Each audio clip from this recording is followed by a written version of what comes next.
Chào mừng các bạn đã đến với Toku VN Media Team, nơi mang đến những thông tin và chia sẻ về các sản phẩm đồ chơi của Tokusatsu. Vậy là Kamen Rider Zio đã bước sang chương 2 với sự xuất hiện của một nhân vật mới nhưng không mới. Đó là một phiên bản khác của Goose. Sự xuất hiện của anh cũng mang đến cho chúng ta hai vật phẩm hoàn toàn mới đến từ tương lai. Đó chính là Beyond Driver và Gigante Spear, cũng là sản phẩm mà mình muốn giới thiệu đến các bạn ngày hôm nay.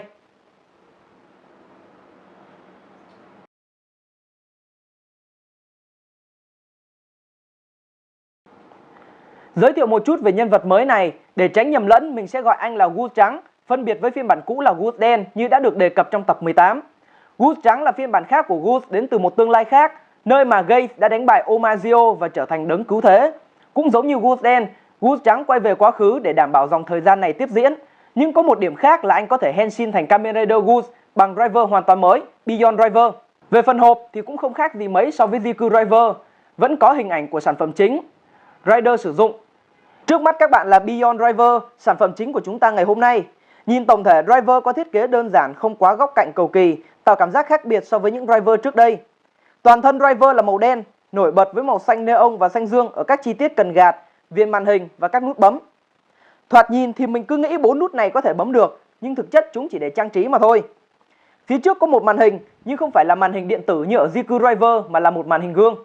Phần cần gạt được đặt ở bên hông, là nơi để gắn và kích hoạt item cũng như sao cho driver. Đi kèm với driver là một item hoàn toàn mới, Goose Mirai Watch. Chiếc Rai Watch này khác hoàn toàn với các Rai Watch trước đây cả về hình dáng lẫn tên gọi. Tên của item này là cách chơi chữ Mirai là tương lai trong tiếng Nhật, nối với Rai Watch, ám chỉ Rai Watch đến từ tương lai. Mặt trước là hình của Kamen Rider Goose, phần này không xoay được nhưng có thể tách ra. Và cũng không hề có tên hay biểu tượng của Rider, phía trên có một nút bấm. Khi bấm nút, ta sẽ có tên Rai Watch. Sau đó sẽ là câu giới thiệu về Rider.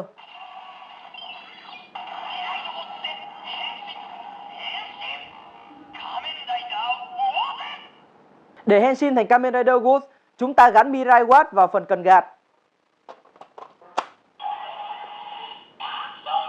Driver sẽ phát lên một bản nhạc chờ có giai điệu rất sôi động và vui tai. Lúc này màn hình sẽ hiện lên hình Rider khi chưa lên form. Nhấn nút trên Mirai Watch để mặt đồng hồ mở ra.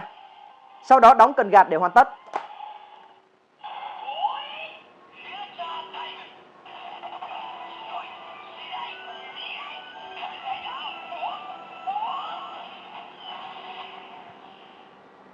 Như các bạn có thể thấy, hình trên Mirai Watch sẽ chồng lên hình trên driver tạo thành hình của Kamen Rider Goose.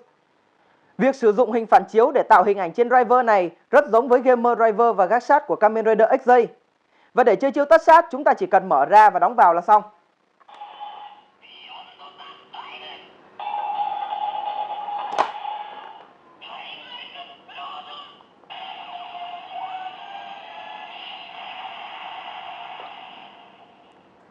Beyond Driver cũng có thể chơi chung với các Rai Watch khác để cho ra chiêu Rai Watch Break.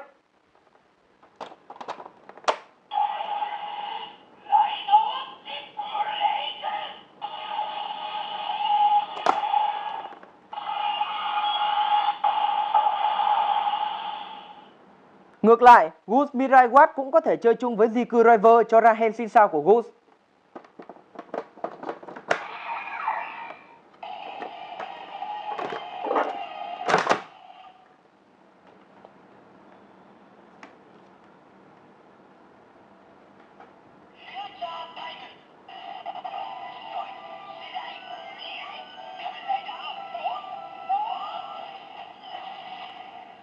Như các bạn có thể thấy, khi gắn Goose Mirai Watch vào Jiku Driver, màn hình sẽ cho ra dòng ký tự không xác định.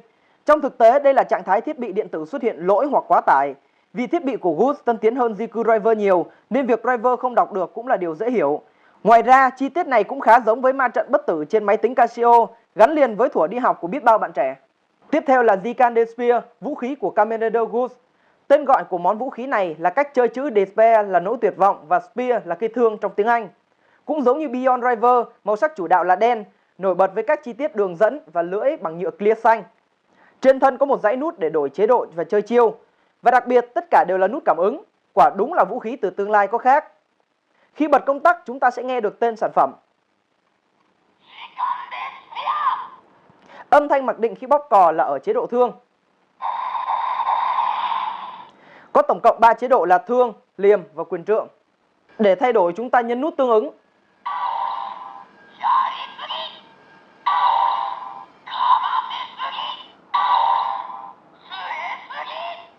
Và xoay lưỡi, phần chữ hiển thị cũng sẽ thay đổi theo.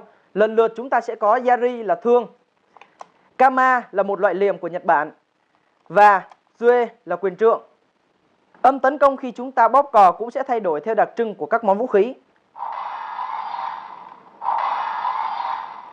Để kích hoạt chiêu, chúng ta nhấn nút Kamen trên cùng. Sau đó vuốt cả 4 phím vào bóp cò.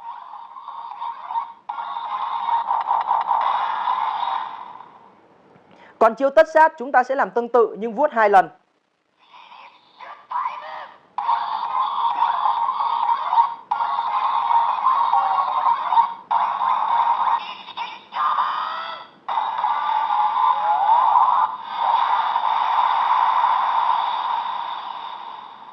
Việc vuốt lên hay xuống không ảnh hưởng gì đến âm thanh cho ra. Sự khác biệt nằm ở số lần vuốt và chế độ vũ khí đang sử dụng mà thôi. Nếu các bạn là fan của Ultraman sẽ nhận ra việc vuốt để chơi chiêu ở món vũ khí này giống với X-Lurker của Ultraman X và Off-Slasher của Ultraman Off. Có thể nói sản phẩm lần này là một sự phá cách rất độc đáo trong thiết kế cũng như tính năng. Tất cả đều mang ý nghĩa hướng về tương lai. Việc mở mặt Raiwatch trước khi đóng cần gạt ở Beyond Driver giống như việc mở cánh cửa bước vào thế giới tương lai. Thiết kế của Mirai Watch không phải là đồng hồ truyền thống như Zio hay đồng hồ điện tử như Gaze mà là đồng hồ thông minh, smartwatch. Sự đơn giản của Beyond Driver cho chúng ta thấy rằng càng hiện đại, công nghệ càng phát triển thì thiết kế của các vật dụng cũng đơn giản hóa đi. Giá trị mang lại nằm ở công dụng và chức năng. Tuy nhiên có một điểm mình thấy khá lạ ở Gigante Spear, đó là tuy đây là dạng liềm nhưng mình thấy nó lại giống một cái búa hơn. Biết đâu trong tương lai Goose sẽ sử dụng hình dạng này như một cái búa ở form nào đó chăng? Ngoài ra có một điểm các bạn cần lưu ý là trước khi đóng cần gạt khi có Mirai Watch, chúng ta cần phải bấm nút để mở mặt Raiwatch ra, nếu không sẽ không thể đóng lại. Còn nếu vẫn cố đóng vào có thể làm sản phẩm bị hư hại. Bên cạnh đó sản phẩm có mặt gương ở phía trước nên các bạn phải bảo quản cẩn thận để tránh bị chảy xước. Và đó là những gì mà mình muốn giới thiệu đến các bạn ở sản phẩm lần này. Sự xuất hiện của Goose trắng còn đem lại bất ngờ nào khác? Dòng thời gian sẽ được giữ nguyên hay thay đổi ra sao? Cùng chờ đón câu trả lời ở những tập phim tiếp theo của Kamen Rider Zio nhé. Cảm ơn các bạn đã quan tâm theo dõi. Xin chào và hẹn gặp lại các bạn trong những clip tiếp theo của nhóm. Sau khi chào tạm biệt, clip tối dần kết thúc tại đây.